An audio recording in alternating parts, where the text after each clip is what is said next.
Friends, welcome to వంట వినోదం. This is Anitha. ఈరోజు వీడియోలో మీరు చూడబోయేదైతే మట్టిలో మాణిక్యం అని చెప్పుకోదగ్గ రెసిపీ అండి. మట్టిలో మాణిక్యం, కూరతో ఆరోగ్యం అని చెప్పుకోదగ్గ రెసిపీ అండి. అదేనండి, పొన్నగంట ఆకుతో కూర ఇవాళ నేను చేసి చూపించబోతున్నాను. ఇలా వర్షం పడిందంటే అలా చేలల్లో గట్లపైన విరివిగా పెరిగిపోతూ ఉంటుందండి. దాని గురించి, దాని విలువ గురించి తెలుసున్న వాళ్ళకి మాత్రమే దాని విలువేంటో తెలుస్తుందో అనిపిస్తుందండి. అదేనండి, ఈ పొన్నగంట ఆకుతో ఆరోగ్యానికి ఎంత మేలో మీకు నేను వేరే చెప్పనవసరం లేదనుకుంటా. కంటి చూపుని మెరుగుపరిచి vitamins A, B, C, iron, calcium, fibre రిచ్గా ఉండే ఇటువంటి పొన్నగంటి ఆకు మనం తీసుకోవడం వల్ల ఆరోగ్యానికి చాలా మంచిదండి.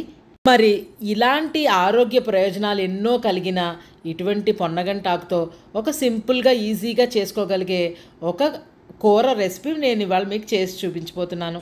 ఇంకెందుకండి ఆలస్యం, వీడియోలోకి వెళ్ళి దీనికి ఏమేమి కావాలి, ఎలా చేసుకోవాలి, నేను ఎలా చేశానో చూసేద్దాం రండి. ఇదిగోండి, పొన్నగంటాకు చాలా ఫ్రెష్గా ఉందండి. నేను మార్కెట్లో కొన్నది కూడా కాదండి. ఇలా వర్షం పడిందంటే మా అపార్ట్మెంట్లో కింద గార్డెన్లో విరివిగా పెరిగిపోతూ ఉంటుందండి. అక్కడి నుంచి కోసి తీసుకొచ్చానండి. కాడల నుంచి ఆకంతా శుభ్రంగా ఇలా ఓల్చుకొని రెడీ చేసుకోవాలి. ఇప్పుడు ఈ ఆకునంతటినీ కూడా శుభ్రంగా ఫ్రెష్గా వాటర్లో వేసి బాగా కడుక్కోవాలి. ఆకంతా శుభ్రంగా వాష్ చేసుకున్న తర్వాత ఆకుని కొంచెం మజ్జికి కట్ చేసుకోవాలండి. కొంచెం పొడుగు పొడుగ్గా ఉంది కదండి, ఇలాగే ఉడికించేస్తే తాళ్ళు తాళ్ళుగా కనిపిస్తూ ఉంటుంది. అందుకే కొంచెం తరిగి రెడీ చేసుకుని ఉంచుకోవాలి. ఇదిగోండి, ఈ విధంగా తరిగి రెడీ చేసుకుంటే సరిపోతుంది. ఇప్పుడు పొయ్యి మీద పెట్టి ఉడికించడం కోసం ఒక గిన్నెని తీసుకుని సుమారుగా 2 గుప్పిళ్ళంతా పెసరపప్పును తీసుకుని శుభ్రంగా వాష్ చేసుకోవాలి. వాష్ చేసుకున్న తర్వాత దానిలో కొంచెం వాటర్ పోసి పొయ్యి మీద పెట్టి ఉడికించుకోవాలి. యాక్చువల్గా ఈ కూర చేసుకోదలుచుకున్నప్పుడు పెసరపప్పుని ఒక్క అరగంట ముందుగా నానబెట్టి ఉంచుకుంటే కూర ఉడికించేటప్పుడు పెసరపప్పు వేస్తే చక్కగా పొడి పొడిలాడుతూ వస్తుందండి. ఇవాళ నాకు అంత టైం లేక అప్పటికప్పుడు చేస్తున్నాను కాబట్టి పెసరపప్పుని డైరెక్ట్గా పొయ్యి మీద పెట్టి ఉడికించుకుంటున్నాను. వీడియోలో చూపిస్తున్నట్లు పెసరపప్పు ఒక 50% పైన ఉడికిపోయినప్పుడు మనం కట్ చేసి ఉంచుకున్న పొన్నగంట ఆకునంతటినీ కూడా పెసరపప్పులో పెట్టి ఉడికించుకోవాలి. ఆకునంతటినీ పెసరపప్పులో పెట్టిన తర్వాత తగినంత ఉప్పు, ఒక అర చెంచా పసుపుని వేసి మూత పెట్టి ఉడికించుకోవాలి. నీళ్లు తగు మాత్రమే పోసుకుంటే మంచిదండి. మొత్తం ఉడకపెట్టి వార్చేస్తే విటమిన్స్ అన్నీ పోతాయి కాబట్టి ఉడకటానికి ఎంత అవసరమో అంత మాత్రమే పోసి ఉడికించుకోవాలి. నేనైతే ఇవాళ ఇక్కడ మీరు వీడియోలో చూస్తున్నన్ని మాత్రమే వేసానండి. వాటరు కాస్తో కోస్తో ఉన్న మనం పొయ్యి మీద తాలింపు వేసినప్పుడు ఎగిరిపోతాయి. ఇక తాలింపు వేయడం కోసం ఒక కడాయిని పెట్టుకొని తగినంత నూనెను పోసి కాగనివ్వాలి. ఈలోగా కొన్ని వెల్లుల్లిపాయల్ని తొక్క తీసి ఉంచుకోవాలి. కొన్ని వెల్లుల్లిపాయల్ని తొక్కతో సహా కొంచెం ఒక్క చిన్న దెబ్బ వేసి క్రష్ చేసి రెడీ చేసుకుని ఉంచుకోవాలి. నూనె కాగిన తర్వాత ఒక చెంచా చాయ్ మినపప్పు, అర చెంచా ఆవాలు, అర చెంచా జీలకర్ర వేసి ముందుగా ఎర్రగా వేగించుకోవాలి. మినపప్పు, ఆవాలు, జీలకర్ర 50% వేగిన తర్వాత 4-5 ఎండుమిర్చి ముక్కలను వేసి వేగించుకోవాలి. 1 నిమిషం పాటు తాలింపంతా ఎర్రగా వేగిన తర్వాత మనం ముందుగా ఒలిచి రెడీ చేసి ఉంచుకున్న 5-6 వెల్లుల్లిపాయ రేకల్ని, అలాగే తొక్కతో సహా క్రష్ చేసి ఉంచుకున్న 5-6 వెల్లుల్లిపాయ రెబ్బల్ని కూడా వేసి వేగించుకోవాలి. వెల్లుల్లిపాయ అంతా పచ్చివాసన పోయే వరకు వేగించుకోవాలి. ఇవాళ మనం చేసే ఈ పొన్నగంట ఆకుకూరకి మంచి టేస్ట్ రావడానికి వెల్లుల్లిపాయ మంచి కీ రోల్ ప్లే చేస్తుందండి.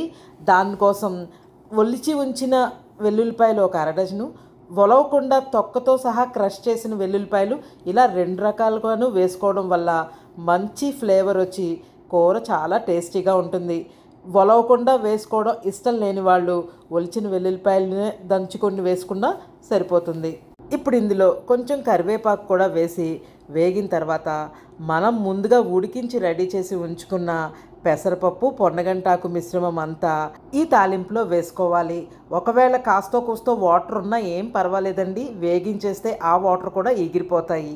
ఒక్కసారి బాగా కలబెట్టి ఆ వెల్లుల్లిపై ఫ్లేవర్స్ అంతా కూడా కూరకు పట్టే విధంగా మూత పెట్టి కాసేపు మగ్గించుకోవాలి.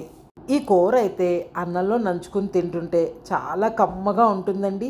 పచ్చి కారం కానీ ఎండు కారం కానీ ఇందులో ఏమీ వాడట్లేదు కాబట్టి మసాలాలు అసలే ఉండవండి. చాలా కమ్మగా ఉండి చాలా టేస్టీగా ఉంటుంది.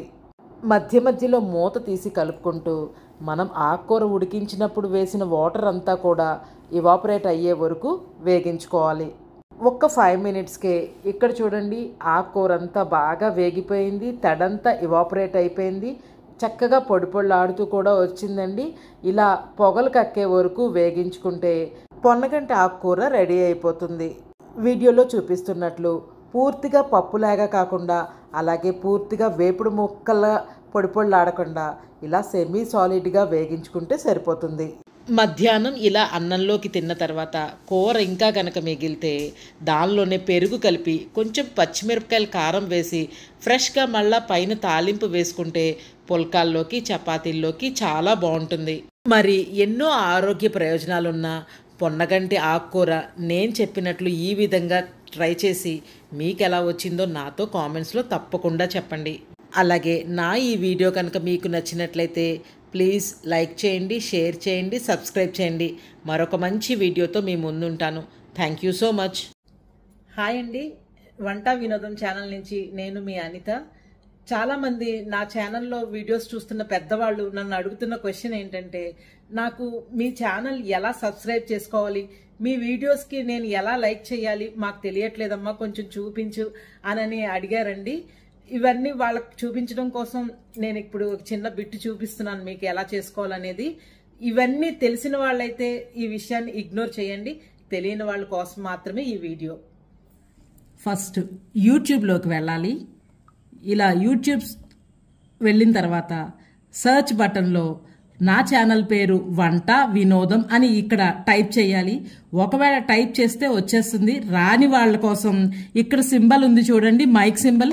ఈ మైక్ సింబల్ మీద ప్రెస్ చేసి వంట వినోదం అలా మనం గనక స్పీకర్లో చెప్తే నా ఛానల్ అలా ఓపెన్ అయిపోతుంది.